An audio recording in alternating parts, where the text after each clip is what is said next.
Hi, I'm Tyson Franklin, and welcome to this week's episode of the Podiatry Legends Podcast. A podcast designed to help you feel, see, and think differently about the podiatry profession.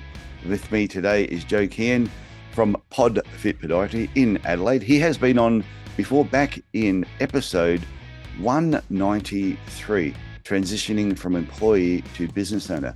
Joe has now been in the profession 10 years, so we thought it was time to get him back on and do a bit of an update and find out if he's learned anything in the past 10 years. Joe, welcome to the podcast. Mate, thank you for having me. Hopefully learn some things. I guess we'll find out today. Well, that's what we're going to find out. So what have you learned? Let's roll through. Lesson number one, you control your career. This has always been number one for me. I think as podiatrists, we control a lot more of our career than we realize. So for example, if you want more new clients, go and get them. If you want to see more of your ideal client, where are they hanging out? Go market to them. If you want to earn more, increase your skills, increase your value to your clinic or to yourself or to your clients. I think we can get bogged down sometimes in thinking I have to wait until maybe next year for a pay rise or to be X position in my career to do X, Y, Z, when I think we control a lot more than we realize. Oh, definitely. I used to get annoyed when an employee would come in and go, yeah, I want a pay rise. I go, okay. So what are you going to do for me though? You want me to give you an extra $10,000, but because you've been here for a certain amount of years, that's great. But what are you doing for me? And I think when you're saying about they control their own future, is I rarely had someone who worked for me just go, hey, I've registered for this course that I'm going to go and do during my holiday break so that I have that extra skill so I can bring that back into the clinic. By the way, when I learn the skill and I apply it, and I bring in more money, maybe we can talk about a pay rise.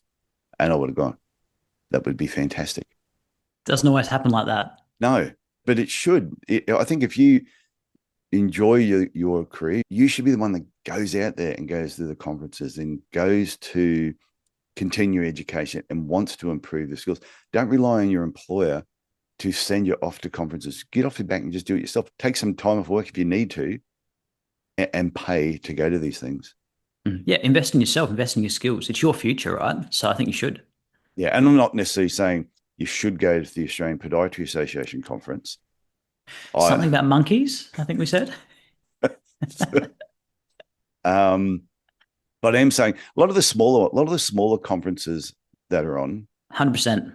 Yeah, they have a specific theme behind them. I think they are absolutely fantastic. Yeah. But having said that, there are some big ones around the world. Foot and Ankle Show in the UK is absolutely an amazing event. So if you want a tax deductible holiday and you don't live in the UK, go along to that. I know the Ontario Society of Chiropodists, they put on good conferences.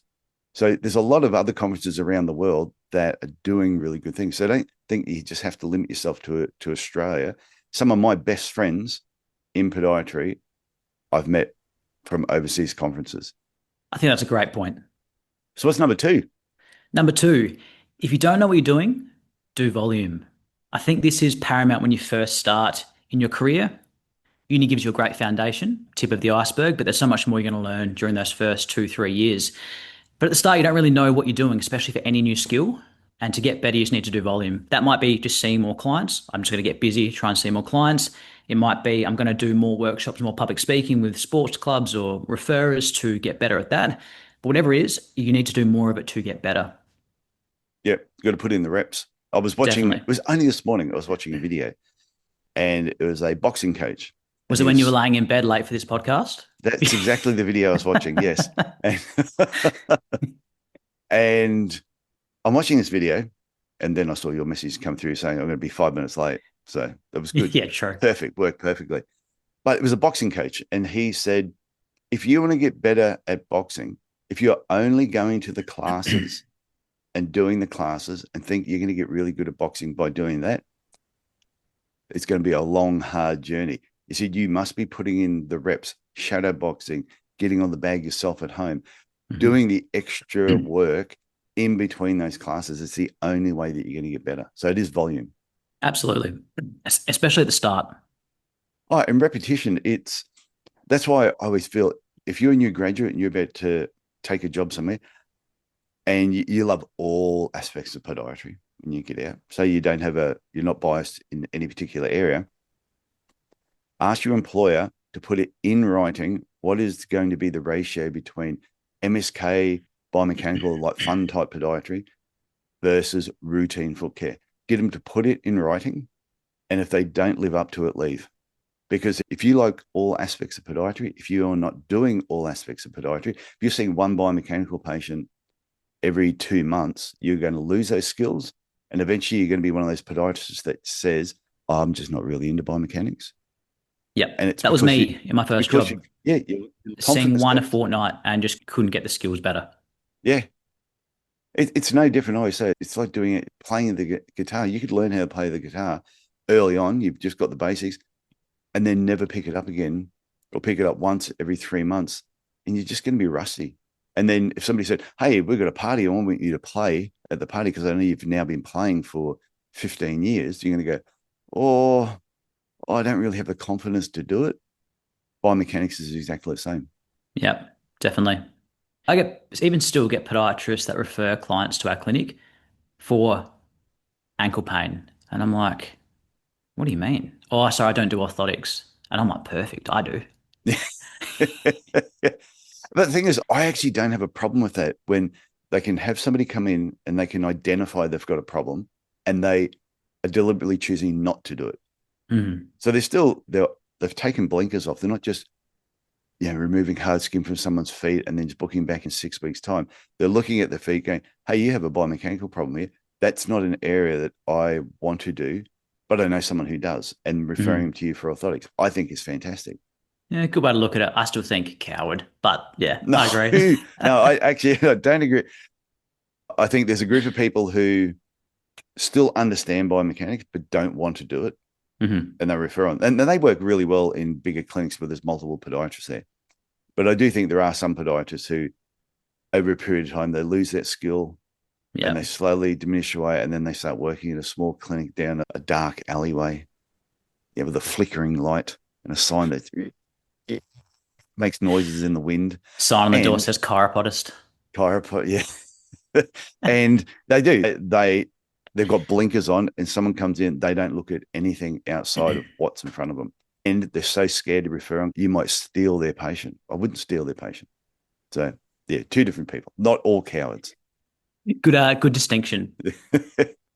All right, number 3. You can only connect the dots looking backwards. I think, and look, this is very true for me early in my career, when you're in the moment, it can be hard to see why you're doing things, especially if you're not seeing results at the time. For example, I still do. I don't like writing letters to GPs. I think it's tedious. I don't like doing it, but it's part of what we do. When I was second or third year podiatry, had this GP that kept referring clients to me, which is great. And I kept having to send these letters, and I was like, these letters are pissing me off. Anyway, he ended up coming in to be a client for an Achilles issue. He was playing tennis, hurt his Achilles, became good friends. He ended up then being my mentor for my endorsement for 3 years, which was awesome, cool. And still refers clients to me. So if I had not been replying to his letters and sending them back, that wouldn't have probably happened. So even though it was very tedious at the time, that really helped shape my career, and even still is really valuable to me. Another one is we had a trail running event many years ago, really hot 40-degree day here in Adelaide. I was actually a bit hungover back when I was drinking that morning. And so didn't really want to go to this event. Knew it was going to be hot. Knew I was going to be out there for a few hours. Ended up going, meeting this lady. She hurt her foot on the trails. Ended up coming to see me in the clinic. Became a really great client and like a really close friend, and still refers me like really good trail runners from the community. And so if I hadn't done that, I wouldn't have had that event and then gone to do many more. But yeah, at the time, didn't want to do it. But at the time, it can be really hard to see that. You only see it looking backwards of how these things have helped shape your career. I did a post on Facebook just a while ago, and I posted photos of my trip to the US and all the people that I've connected with, and then through them, other people who were in those photos, family and friends. Mm-hmm. I would not know one of those people, and my family wouldn't have got to meet these people, and they wouldn't have met my family, and we all had a great time in 4 different states. If I hadn't have decided to fly to Nashville 2013 and attend this particular conference, I knew it was going to take 32 hours to get there. They were staying at quite an expensive hotel, so I decided I was going to stay there. The airfares at the time weren't cheap, and I still had my clinic, so I had to take time off of work to do all this. Mm-hmm. I was jet lagged the whole time. I'd only blocked out the time to go there, do the conference, come back again. Didn't really hang around too much after that. But if I hadn't have done that, I look back in hindsight, if I hadn't have pulled my finger out and done it, that changed the last 12 years of my life has been completely different because I made that effort. Mhm. So sometimes you just got to do the uncomfortable. Yep. Yep. I agree. I think that's a really good story. Makes me want to Especially go to an overseas conference. you got to do an overseas conference. I tell you, if doing them in Australia is great and it's convenient, but when you go overseas, I think you go with a little bit more intention Mhm. because, hey, I'm spending a lot of money. I'm taking some time off to do this. But at the same time, so you get to make some good international friends, but it's also tax deductible. And you can have a little bit of a holiday and a trip. So I know that I'll be at the Foot and Ankle Show. I know I'm speaking there, doing a workshop the day before. Then I know I'm going to be at the Ontario Society of Chiropodists at the end of April. I'm going to be speaking at the conference, doing a workshop the day before. But the people I'm going to meet at these places and a lot of these connections that I've made, especially the one in Canada, it was from a trip I went to Chicago and I did a workshop in Chicago. One of the people that was there, Ben, we became friendly with, and it's through Ben that I'm speaking in Toronto. So it's, like I said, these things, they're all meant to happen. You've just got to put Mhm. the work in. You've got to be in the right place. Definitely. And they compound over time, right? Oh yeah, definitely. And you need to have podiatry friends. You've got to, I always say, dig the well before you need the water. The Mhm. next connection could be the one that changes your life. You've got to put in the hard yards. You've got to write the letters. That's where it starts. Got to write the letters. So the letters, when you were writing your letters, Mm. were you putting a lot of detail in there? I used to just keep them really brief. I was at the start. I probably didn't know any better. Now they're pretty brief. Yeah. The longer you're in there, the briefer they get, I reckon. Yeah, I remember one of my podiatrists used to write these letters to the doctor. This doctor was a friend of mine, bumped into him one day and he said, "Oh, can you tell such and such to just keep it all on one page if you can? I don't understand anything you do." So my letters would just say, "Dear doctor, this person came in with this problem, did my assessment. Based on my findings, this is what I'm doing. I'll keep you posted." Mhm. Nice and simple. That's all they want to know. Yep. I agree. What's next? Number 4, nobody knows who you are at the start, and that's good and bad. Good because you can try a lot of things and mess up and no one really knows, but bad because no one knows who you are. And for you to, I think, be successful in your career and maybe have the career you want, people eventually have to know who you are. So you're talking about your relationship with your patients, relationship with the community, relationship with the association, or all the above? Association, maybe not so much. Community and clients, yes, definitely. I'll take that out. Not association, profession. Both. Yep. Yep. I think just in terms of general marketing and awareness of yourself and what you do as a podiatrist, I think people need to know who you are. But at the start, no one does, and that's good and bad. But it all comes back to, once again, putting in the work Hmm. beforehand, going out to sporting events, being at running and walking events, going to luncheons. I Yep. remember when we used to go to the Cairns Businesswomen's lunch. 250 women, one dude, which was me. You were noticed. You stood out. There was no rules saying that men couldn't go to a women's luncheon. But it's going to networking lunches and being seen in the community is how people will remember you and then start talking about you. Definitely. And what's the thing? Someone's got to see you or your marketing 7 times before they make that connection. Yeah. And one tip I'll give to people too, though, is if you are in a regional area, smaller community, every time you're outside of your clinic, people see you. Hmm. So don't be a dickhead. Yep.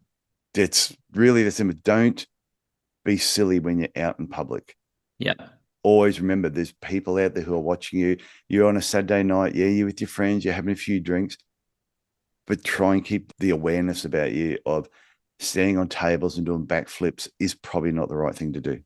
Yep. And Yep. I'm not speaking from experience. I just had podiatrists who have worked with me who have done some really dumb things Hmm. in public, and I've had patients comment to me about it. Yep. Yep. And I agree. I grew up in a country town, 14,000 people at the time. And yeah, someone does something, the whole town knows the next day. Yeah. What's next? All right, number 5, prioritize learning over earning in your first 2 years. Yes. Really important. I think the start of your career is a place where you learn the most. It's tip of the iceberg, right? Those first 2 to 3 years, it's just a big influx of new learning and experience.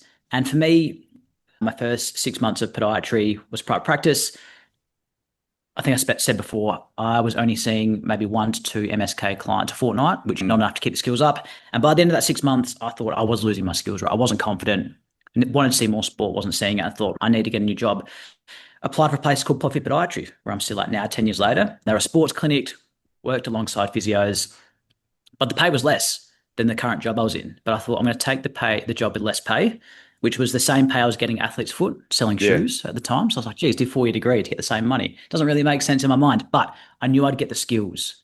And so I prioritized doing that, and obviously still there to this day. And that was a really good choice because I learned so much from the physios and really expanded my skill set and love for podiatry. Yeah. And I did the exact opposite. I did what you shouldn't do. I went for the money over the job. I went, whoever's going to pay me the most, that's where I'm going to work. Was your brother in your ear? Yeah, probably, because he was a dentist. But yeah, that was my mindset. And it was the total wrong mindset. But so I got offered a job, went, applied, got the job, and then asked how much I got paid. When they told me at the time I was working on a chook farm, I got paid more to work on the chook farm. So I worked on the chook farm. I didn't take the job. Just to finish uni, and I decided to work on a chicken farm instead of actually working as a podiatrist because I was getting paid more to work on the chicken farm. So I did the next thing I tell people not to do. I decided to open up my own clinic. I thought that makes sense. So I did that. So I didn't have another person around with me. But fortunately, and this was the lucky thing that happened for me, or otherwise I'd end up one of those people down a dark alley with a squeaky sign, is there was a guy, Chris Wilson, who had been out about 7 or 8 years before me. He was on the Gold Coast as well. One thing led to another. I ended up meeting him in the first 2 weeks that I graduated. He took me under his wing and taught me everything. He just more about biomechanics, making orthotics, all the stuff that I had learned at uni, but wasn't really applying. But from the outset, my goal was always loved biomechanics, sports, orthotics. So I did routine foot care, but I was really keen, had my books. I was constantly wanting to learn. So I was fortunate that I did get a mentor and eventually gave up the chook farm. Couldn't run my practice and work at the chook farm at 5 a.m. Used to work from 5 a.m. until about 9 a.m. Quickly have a shower and then sit down and open up a clinic. The grind, the early grind. So there's 2 things I tell people not to: don't chase the money. I wish I hadn't have done that. And don't work for yourself in your first year. This is just crazy talk. But if I look back, if I had probably taken that first job, it wasn't a good job. Nice podiatrist, but was not a good job. I probably would have just been doing routine foot care, sitting on nursing home floors, smelling of urine all day. Yep. And I wouldn't have enjoyed it. Probably would have left. Yep. I was in a very similar spot when I first started and then found your book. I think I've told you this many times, but helped definitely save my career. Oh, the world's greatest podiatry book. It's no secret. Got it right here. It's no secret. There's money in podiatry. That's the Written one. in That's 2014 and still applicable today, minus about 5% of it. Read it in 2017. Great book. Move on to number 6. I'm glad you enjoyed it. Mate, great book. Great book. Literally, I was going to stop being a podiatrist, read that book, and I was like, all right, give it one more go. That was I've had students say to me that they read that book, and if it wasn't for the book, they probably wouldn't have done podiatry. I've had so many people just, and even every now and then, I'll pick the book up and I'll read it myself. And some of the stuff in there. Actually, I just realized the book that I picked up was my second book. It's I was going to say Money that, in Small Business. I thought I'd let him go. Yeah, damn it. That's all right. People in the audio won't know I held up the wrong book. Only people watching the video. All right, number 6. Yes. Ties in well to our last point. You have to continue building skills through your career to make yourself more valuable. If it's to your employer, to them, to your clients, to yourself, if you have your own business. And we talked about this before. I see a lot of comments in podiatry Facebook groups from people saying, always anonymous too, which shits me. Not getting paid enough. My employer's doing this. I want to earn more, whatever it might be, right? And I think to myself, whinge. when was the last time you did a PD course? When was the last time you tried to upskill yourself? Like we said before, you're in control of your career. And I think your income only hits a ceiling if you stop learning and stop investing in yourself. I agree, because a lot of times when people are complaining about my employer does this and treats me poorly, you probably find you treat yourself poorly as well. Hmm. If you're not trying to improve your career, become a better podiatrist, and if you're not happy where you're working, then move. There's so many people who are screaming, I need a podiatrist in my clinic, and they have Yep. got fantastic clinics. Yep. And you got these people that have got mongrel clinics, Mm. not looking after their staff. The Yep. staff aren't happy, so they stay and just whinge on Facebook. I don't get it. Hmm. Yep. Yep. Me too.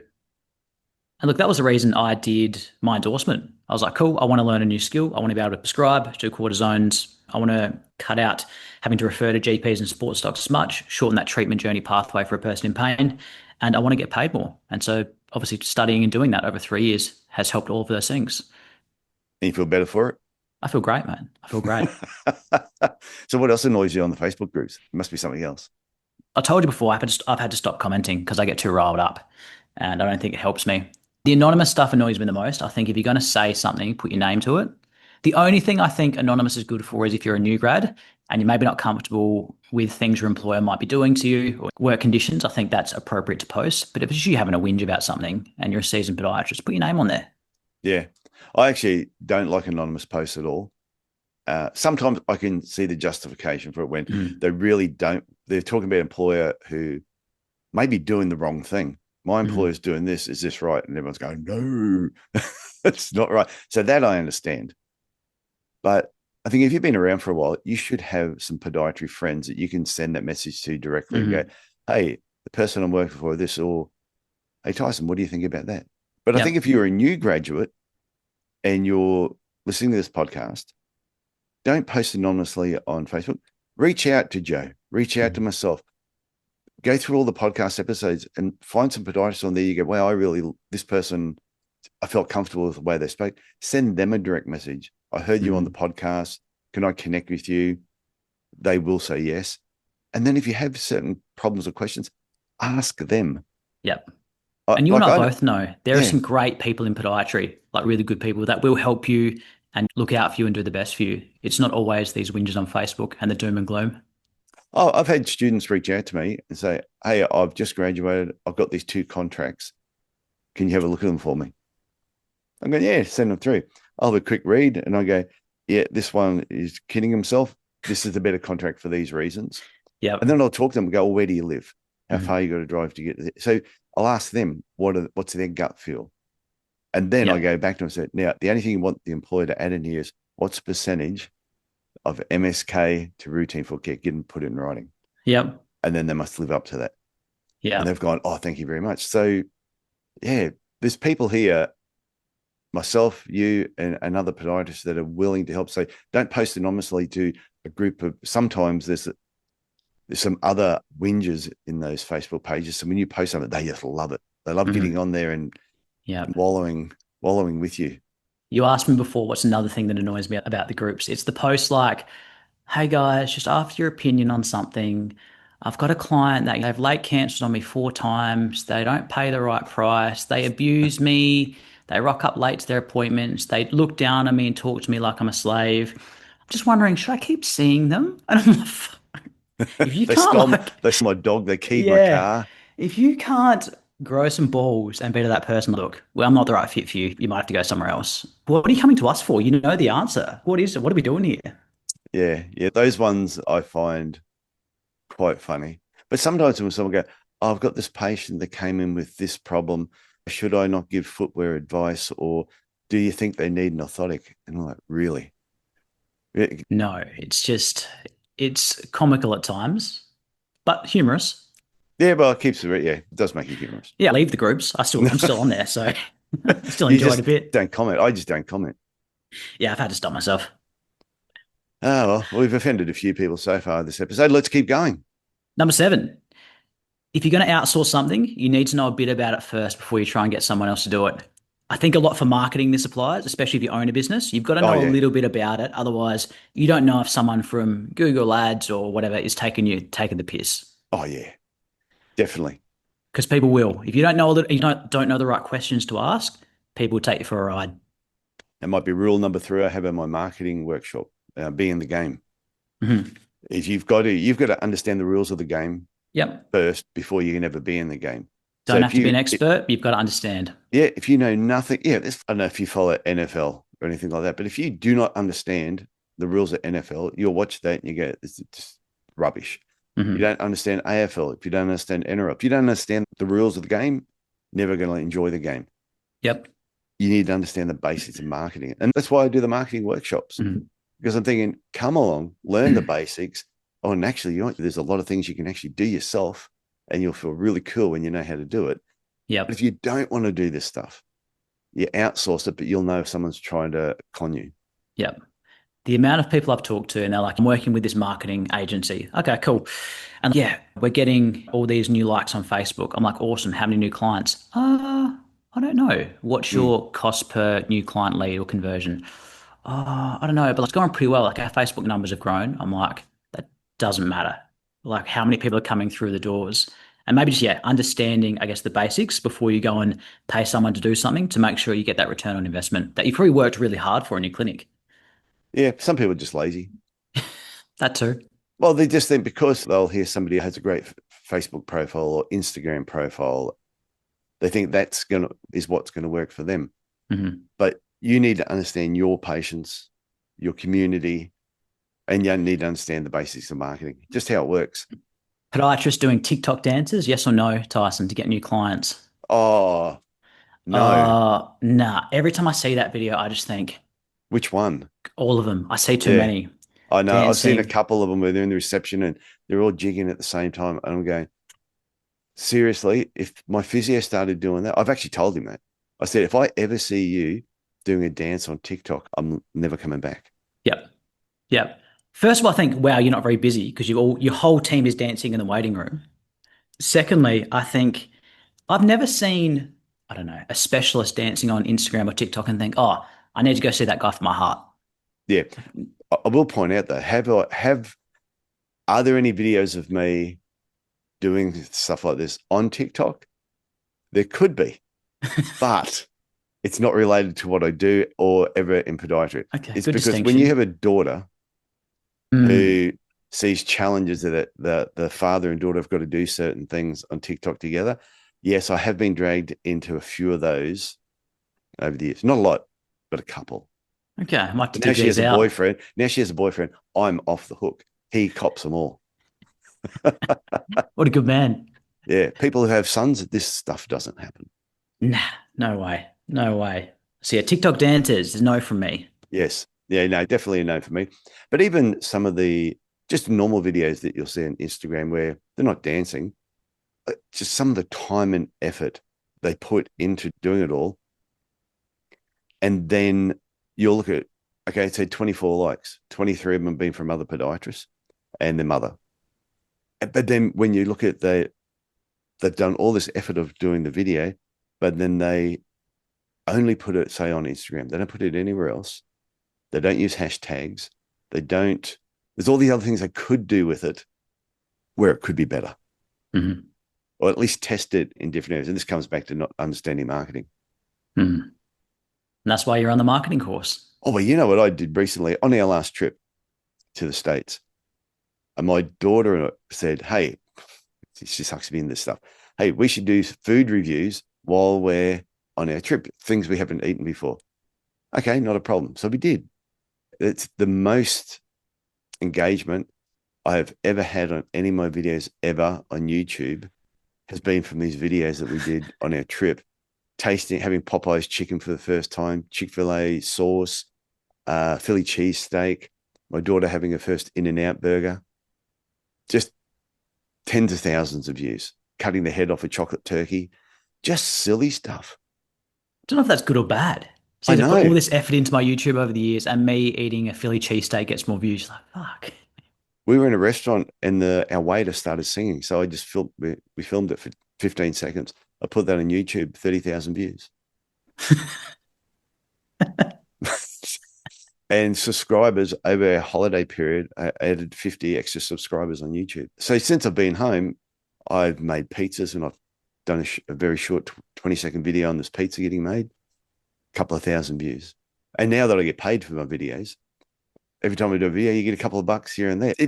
Sometimes it makes no sense. You can put biggest amount of effort in and get no return, or you can Mhm. do something simple to let you know what people are watching. And that's why it's when you understand marketing, you'll know when people are on different platforms, they're there for a different reason. Some are for entertainment, some are for education. You need to understand that. Mm. Yeah, time to change tactics. Yeah, it's just if you've been doing it a certain way and it's not working, then just change it up a little bit. Mhm. That's good perspective. Because, like your videos, I know you do a fair few videos. Yep. But you got away from the aggressive ones you used to do. I've tried to tone it down a bit. Try and Oh, bring them back. Maybe after there, this podcast, I'll there. get Oh no, wound there were up. some of the videos because I would see them come through and I'd always watch them, and there's a couple there. I went, whoa, oh, if, that was edgy for me. Uh, the apprentice become the master. But yeah, I've Ah, toned it yeah, down. Maybe having a kid softened me a bit. yeah, yeah. It's one of those things. I've never, yeah. Some of those, you must have had some bad days. Some of these videos you did. I think one of them, you just said something about a patient. Someone made a comment. He said, "Well, I called them this," and I go, "Oh, Yeah. Oh, I remember that one. I remember that oh, one. oh, Yeah, yeah, I remember that Joe, one. Joe." I went, my. But anyway, you're still in the profession, so that's good. Mate, gotta have fun. You Yeah, I've do. toned it down. I've toned it down. I think it's called maturing. Yeah, it is. And yeah, like I'm 60 this year, and I'm just now starting to mature. Happens to the best of us. Yeah, there'll be some people listening go, "You have not," but I have. Okay, what's next? Number 8, clear expectation and boundaries from the start, whether that's with clients or with team members. I think if you let bad behavior go, it's really hard to change that later on. I'll use an example with a client. A client continually rocks up 10, 15 minutes late to an appointment, and you let that go, you don't say anything, they're going to keep doing that forever. It's really Hmm. hard 6 months down the line to be like, hey, you need to stop doing that. And they're like, I've done this for 6 months. Like, why are you saying this now? Same with a team member. Maybe they're not rebooking clients, or maybe they're rocking up late to work. If you don't have those conversations early, it's really hard to change that behavior later on. I think it's all behavior. We used to tell our podiatrists, you know what? When your bin's full, you can empty it. I said, I'm going to show you how it works. So what you do is you go over here, you take that bag out, you tie it up, and then you go outside and you put it in the bin just out the back door there. I know it's a surprise, but it doesn't just happen automatically. Okay, don't rely on your support staff to be doing this for you all the time. If it's full, empty it. But I'd also say the same thing. If you're walking through the clinic, you see a piece of paper on the floor, pick it up. Mhm. Just this represents a clinic. So I would occasionally deliberately drop a piece of paper in the hallway to see how long it'd take before someone picked it up. You are a shit But stirrer, aren't you? it's true what you said, patients, staff. Yeah. What do you always say? You get what you tolerate. Yep. 100%. But you Yep. said boundaries too. I Mhm. think that applies to when you start work and when you finish work. Mhm. Boundaries when you have your lunch break.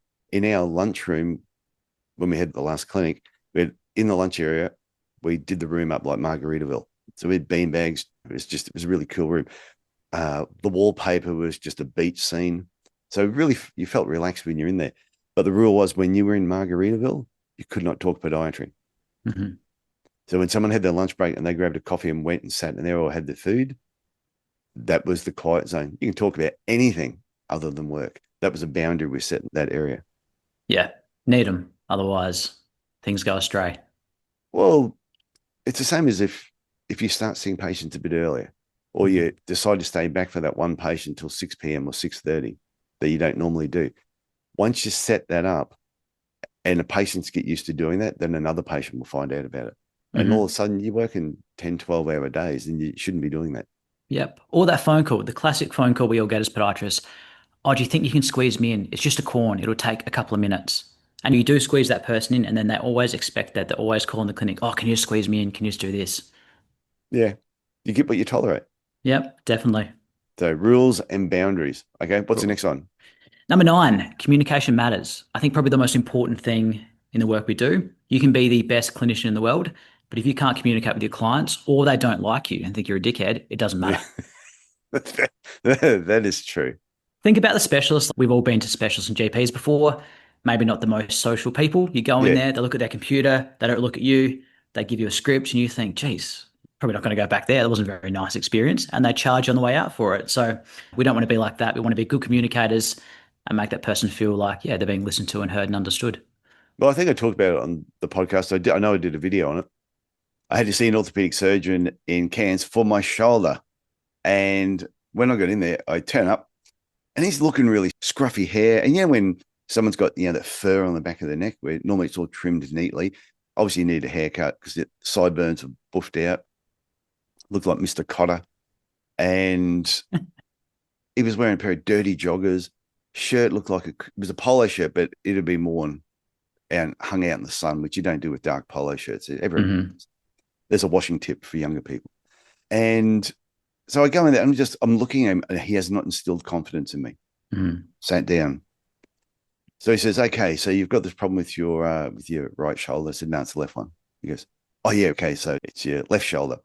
Asked me a few questions. He comes up. I said, do you want me to take my shirt off? And no, it'll be fine. Oh, so you can do the whole examination. The old X-ray vision. Yeah, because I don't have a massive bruise on there or there's something else. And so all of a sudden he starts and he grabs my right shoulder and I let him fiddle with it for a little bit. I said, how's that one going? I said, when the problem's on the other side. Oh yeah, that's right, left shoulder. He starts with, well, yeah, okay. Yeah, it's definitely this. And what we'll need to do is surgery and we need to scrape off this area. And I just went, yeah, it's fantastic. Yeah, okay, bye. Paid whatever it was. And I just went, no way I'm letting this guy go anywhere near me because I'll go in there and I'll end up with breasts. I reckon I'll go in with a shoulder and end up with a breast implant. My trust level just gone. It's true that, and something I say with all our new team members when they first start is a new client will judge you in the first 2 to 3 seconds when they meet you in the waiting room. The way you look, the way you speak, the way you present yourself, the way, if you look at them in the eye, shake their hand, whatever it might be, that's how they're going to judge you. And if that doesn't go well, it's really hard to reel that back in afterwards. Oh, big time. That's why it's really important how you present yourself. Do you have a uniform in your clinic? Does everybody adhere to the uniform? What pants are they wearing? What type of footwear are you saying that everybody should be wearing? If they start getting dirty or too old, when's it time to actually replace them? Because like I did with that orthopedic surgeon, I looked him up and down, went old shoes, pants were fine, faded shirt. You obviously don't hang them in the sun. And you need a bloody haircut. So obvious that straight away, I think I'd gone in there with probably a negative feel towards him. But him getting my left and right mixed up multiple times didn't help. Doesn't fill you with confidence, does it? No, not at all. All right, number 10. 10 years goes fast. I think build something you're proud of. I think podiatry can be a long career if you want it to be. And I think the only way to stay in it is to keep working on things you like doing, working with the people you like doing, connecting with people like yourself and other awesome people in the profession, and just building something you like going to do every day. Yeah, I said this before we press record that when I started podiatry, I didn't think I'd be in it 10 years later. I really thought 10 Back years on the chicken farm. 10 years was going to be my limit. I was going to get out and I was going to do something else because I honestly did not enjoy podiatry. And it was because it was the attitude of the profession, late 80s, early 90s. I talked about the Allied Health Totem Pole. It was just podiatry at the time. Nobody knew what it was. The association didn't have a really good opinion of itself. So, yeah, I always thought I probably wouldn't be there, but I'm so glad I hung around. Me too. And because when I got to that 10-year mark, it went really fast. Yep. And by the time I got to the 10-year mark, I realized it wasn't up to the association to change because they never will. It's like the monkey step ladder, which I'm going to do a separate video on. The association is always going to be the association.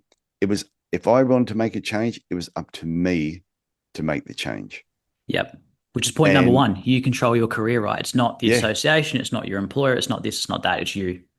So luckily for me, I had my clinic on the Gold Coast first, had a hand problem, was out for 2 years, came back, moved to Cairns. Once I got to Cairns, I realized the career was in my hands. And once I figured that out and didn't rely on the association to make things better or anybody else, then I started to enjoy the career. Got to the 10-year mark and went, I'm going to hang around for another 10 years and see what happens. Got the 20-year mark and I'm going, how friggin' awesome is this? And still here 30-something years later. Yeah, I agree. For me, I think it gets better every year. Like you meet more people that you like, you do more of what you love, your skills get better. It's great. I really enjoy it.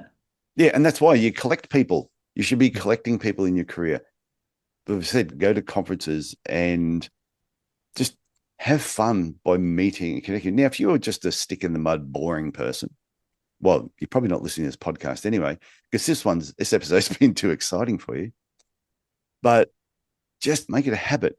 You go into a conference, look at who all the speakers are. Who do you want to meet? Reach out to them beforehand and make a connection. So when you walk up to them and introduce yourself, they go, "Oh, I know you. You're Joe. You sent me a message online. You asked me a couple of questions about things." Straight away, you're going to stand out more than the person that just walks up randomly and goes, "Hi, I'm Joe." You're memorable anyway, Joe. Thank you, mate. Hopefully for the right reasons. When are you back in Cairns? Good question. I don't know. Hopefully soon. I want to come to Queensland this year. I like Queensland a lot and I like the Cairns area. Beautiful weather, good people, good burgers. Yeah, and Joe's a proof. Joe's proof. When I say to people, "Hey, if you're ever in Cairns, reach out to me and let's go and have a burger together." Joe was proof because we did that. We actually took a photo together too. So We did. It was a good burger too. Really good it was burger. a good burger. Yeah. That was a Hemingway's. Yep. So you've gone through your 10 points. Just quick review of what the 10 points were again. Number one, you control your career. Number two, if you don't know what you're doing, do volume, do more, do repetitions. Number three, you can only connect the dots looking backwards in your career. It can be really hard at the time to see why you're doing things, maybe lacking motivation, but it all compounds over time. Number four, nobody knows who you are at the start, and that's good and bad. You can do a lot, you can make a lot of mistakes, no one will know, but also people need to know who you are in your career to continue to grow and be successful. Number five, learning over earning in your first 2 years. Prioritize putting yourself in an environment where you can learn more, get better at your skills before you prioritize making money, and that'll pay dividends in the future. Number six, continue to build skills through your career to make yourself more valuable. Think about when was the last time I did a PD course, upskilled myself, spent money on myself to invest and grow my skills. And if you're not where you want to be, maybe try and do some of those things.